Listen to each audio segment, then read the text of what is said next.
When you reach 70 years old, something changes. The days feel quieter, but your thoughts grow louder. You start looking back more than you look ahead. And when you do, it is not the mistakes that keep you up at night. It is the moments you missed, the words you never said, the time you thought you had, but never used. I have lived a full life. I raised a family, worked hard, and kept going even when things were tough. But now, sitting here at 70, I see things differently. I want to share with you the 8 biggest regrets I carry with me today. These are not lessons from a book or stories from someone else. These are mine. I hope that by hearing them, you can make different choices, better ones. Because if you are listening now, it means you still have time. Time to change something. Time to heal. Time to live more fully with fewer regrets. So let me tell you what I wish I had done differently before it is too late for someone else. 1. Not spending more time with loved ones. I used to believe that providing for my family was the greatest act of love. I worked long hours, picked up overtime when I could, and always said yes when my boss asked me to stay late. I told myself I was doing it for them, for my kids, for our future. And for a while, that felt like enough. But what I did not realize back then was that while I was building a life for them, I was also missing out on actually living it with them. I missed dinners. I missed bedtime stories. I missed lazy Sunday mornings when my daughter wanted to make pancakes, or when my son just wanted to throw a ball in the backyard. I thought those moments were small. I thought there would always be more. Now the house is quiet. My children are grown with families of their own. They live hours away. We talk, sure. They call on birthdays and holidays. But it is not the same. You cannot rewind time. You cannot go back and relive those ordinary days that, as it turns out, were never ordinary at all. Looking back, I realize that time is the most precious thing we have, and the most easily wasted. You can always earn more money. You can always fix a broken car or paint a room. But you cannot recreate the smile of your child when you surprise them by coming home early. You cannot rehear their laughter from the back seat of the car as you sing songs together. You cannot buy back their childhood. My regret is not that I worked hard. My regret is that I thought working hard meant being a good father, a good husband, a good man. What they really needed, what I really needed, was to be present, to show up, to sit at the table, to say yes when they asked for my time, instead of always saying, maybe later. If you are hearing this, and your kids are still young, or even if they are adults and you still have the chance, please take it. Call them, visit them, make time, make the moments that will become the stories they tell their children one day. Because I promise you, when you are 70 like me, it will not be the money you saved or the things you bought that you will remember. It will be the people you loved and the moments you spent truly with them. 2. Working too hard. When I was younger, hard work was everything.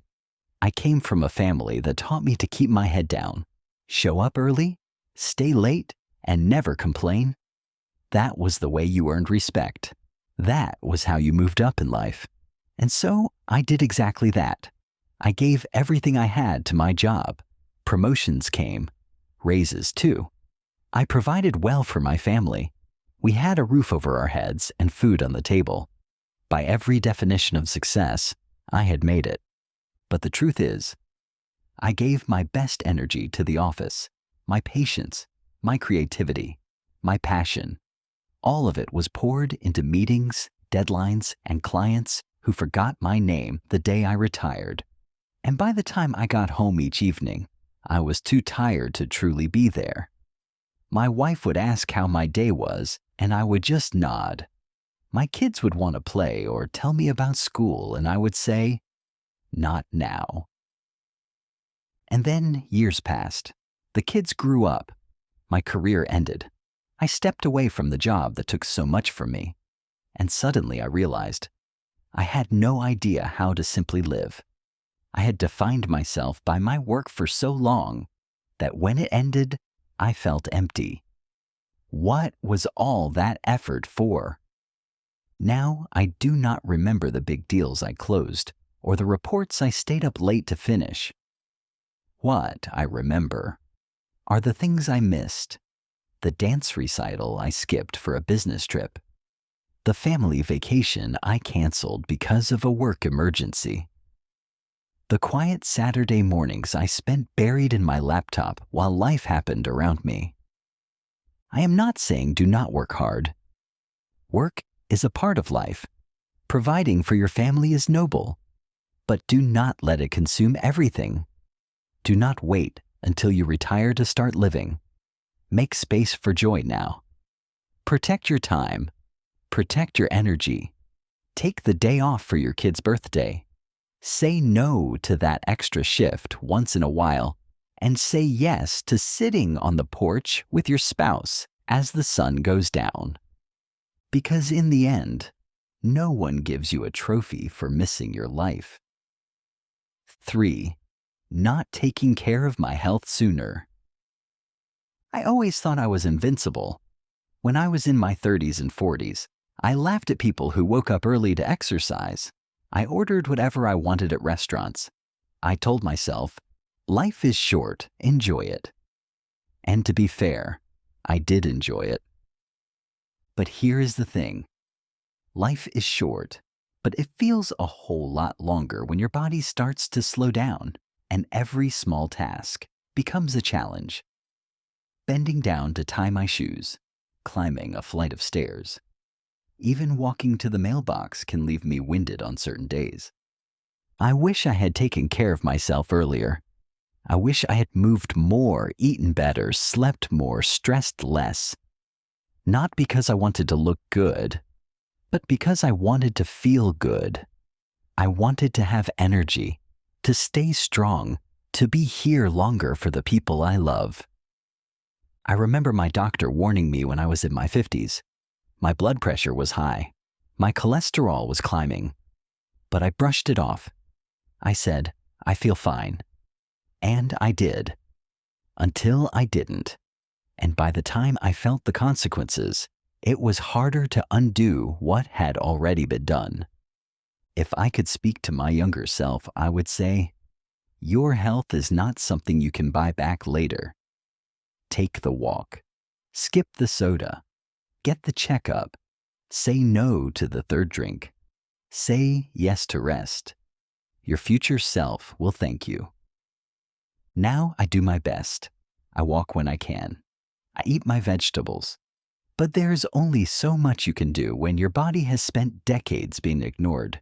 If you are still young, or even in midlife, start now.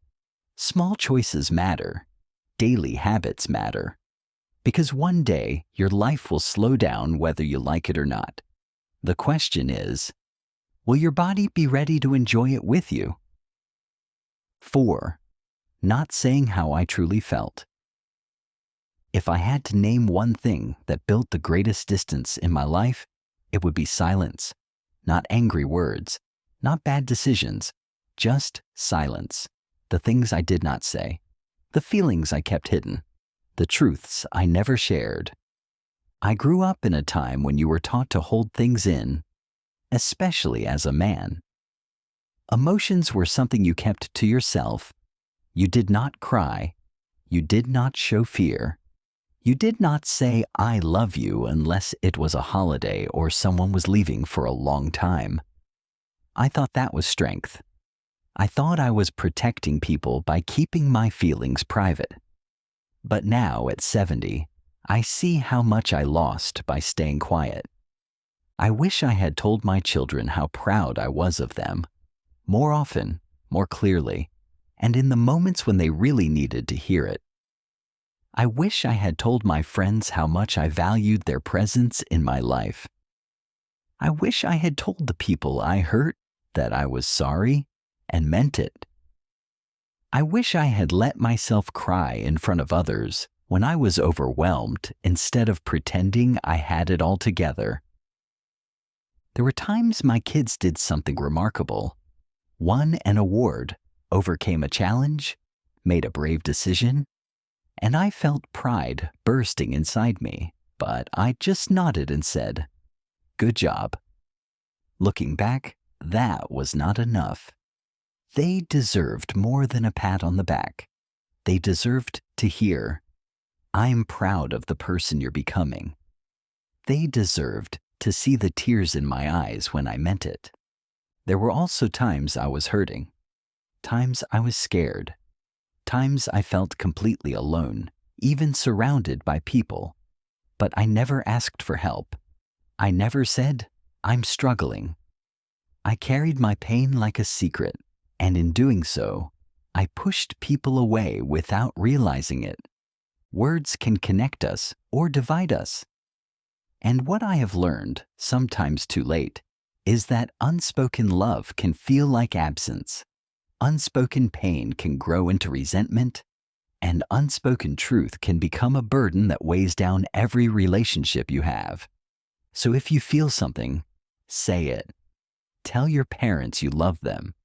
Tell your spouse you appreciate them. Tell your friend you miss them. Tell someone you forgive them.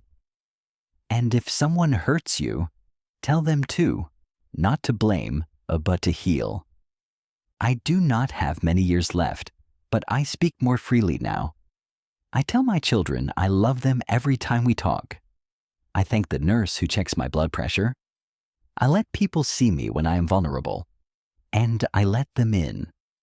Do not wait. Say what needs to be said. Say it now. It might just change everything. 5. Losing touch. With old friends, friendship is something you never think will fade. When you are young, your friends feel like family. You think you will grow old together, still calling each other by nicknames, still sharing inside jokes no one else understands. But then life happens. You move for work. You get married. You have children. You get busy. And before you know it, those people you once laughed with every day are just names in a drawer or faces in an old photograph. I had a friend named Daniel. We met in high school and stayed close through our 20s. We worked at the same company for a while, played cards on weekends, even helped each other paint our first homes. We talked about everything, our dreams, our fears, the future we imagined. Then life pulled us in different directions. He moved states. I got caught up in raising a family. We said we would keep in touch. And we did for a while. Birthdays, holiday cards, the occasional phone call. But eventually it faded. Not because of a fight. Not because of anything bad. Just time. Silence. Distance. Years went by, and I kept thinking, I should call Daniel. But I never did. And one day, I got a message from a mutual friend. Daniel had passed away. He had been sick for a while. I never even knew. That moment hit me hard. Not just because I lost a friend, but because I had let our friendship drift so far that I was not even part of his last chapter. I had allowed someone who mattered deeply to become a stranger. I wish I had made more effort. I wish I had picked up the phone. I wish I had sent that email or taken that trip. Not every friendship can be saved, but many could be if we stopped waiting for the right time and just reached out. Now I try to reconnect with those who still remain. Sometimes it is awkward at first, but most of the time, they are just as happy to hear from me as I am to talk to them. And we pick up where we left off, laughing like we are young again. If there is someone you are thinking of right now, an old friend, a neighbor, a cousin, reach out. Tell them you were thinking of them. Ask how they are. It does not take much. A text, a call, a letter. Friendship is not just a part of life. It is the soul of it. And when you are older, it is not the number of friends that matters. It is how deeply you love them while you had the chance. 6. Ignoring my passion. There was a time when I used to draw.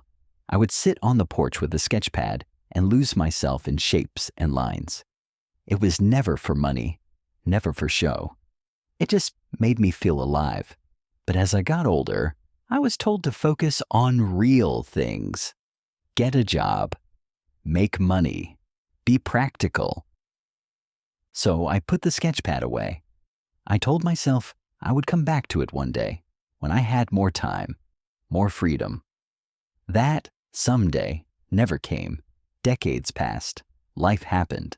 And by the time I tried to pick up a pencil again, my hands were shaky and my confidence was gone. It is not that I regret choosing stability or working to support my family. I do not. But I regret letting go of the part of me that made me feel most like myself.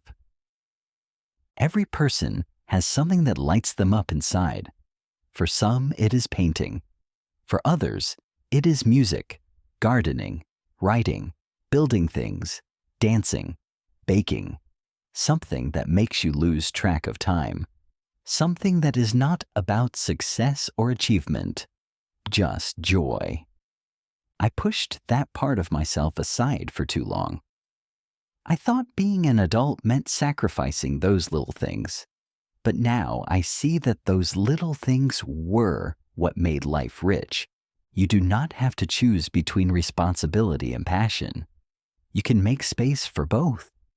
Even a few minutes a day can make a difference.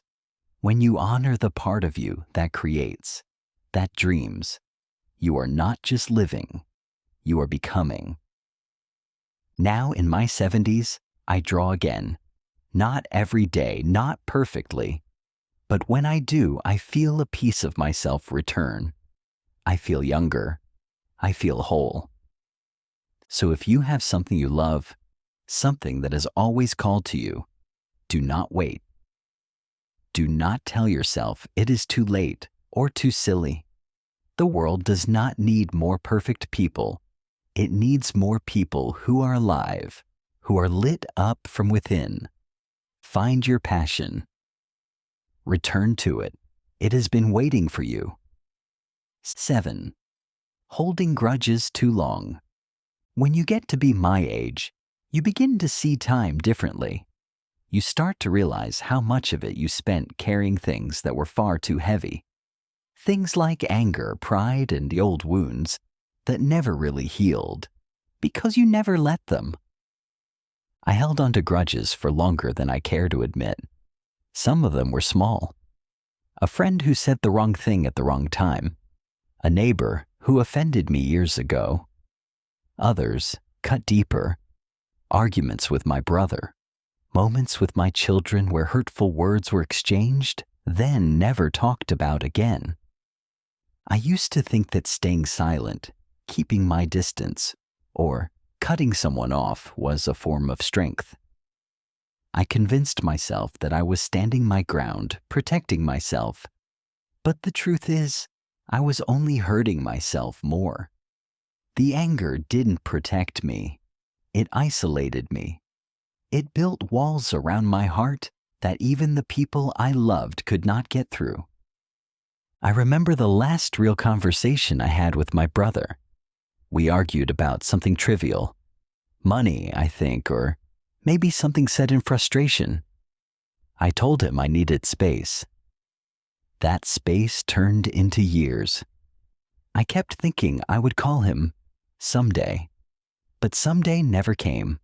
By the time I was ready, he was already gone. I never got to say I was sorry. I never got to hear his voice one last time. That is a weight I carry with me now. A silence that echoes louder with each passing year. The longer you carry a grudge, the heavier it becomes. And here is something I wish I had learned earlier. Forgiveness is not about saying, "What happened was okay." It is not about forgetting the pain or pretending you were never hurt. It is about choosing peace over pride. It is about letting go, not for them, but for yourself. I know now that forgiveness is freedom. It does not change the past, but it changes how you live with it. If someone has wronged you and you are still carrying that pain, ask yourself, is it worth it? Is the anger helping you, or is it just stealing your joy? And if you have hurt someone and it still lingers in your heart, reach out. Say what needs to be said, even if they do not respond, even if they do not forgive you. You will know that you tried. There are people I wish I had forgiven sooner. People I wish I had asked forgiveness from while I still had the chance. Some wounds still ache, but I am trying. Every day now, I try to live with a lighter heart, because when your time starts to run short, you stop caring about who was right or wrong. All that matters is love, connection, peace, and those things begin with letting go. 8. Not living in the moment. One of the hardest truths I have come to accept in my 70s is this. I spent too much of my life either chasing what's next or looking over my shoulder at what had already passed. And in doing so, I missed a lot of the now.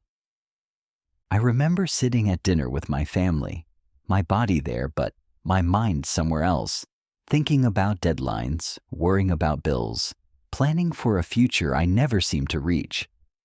I was always rushing toward the next thing, the next milestone, the next phase of life.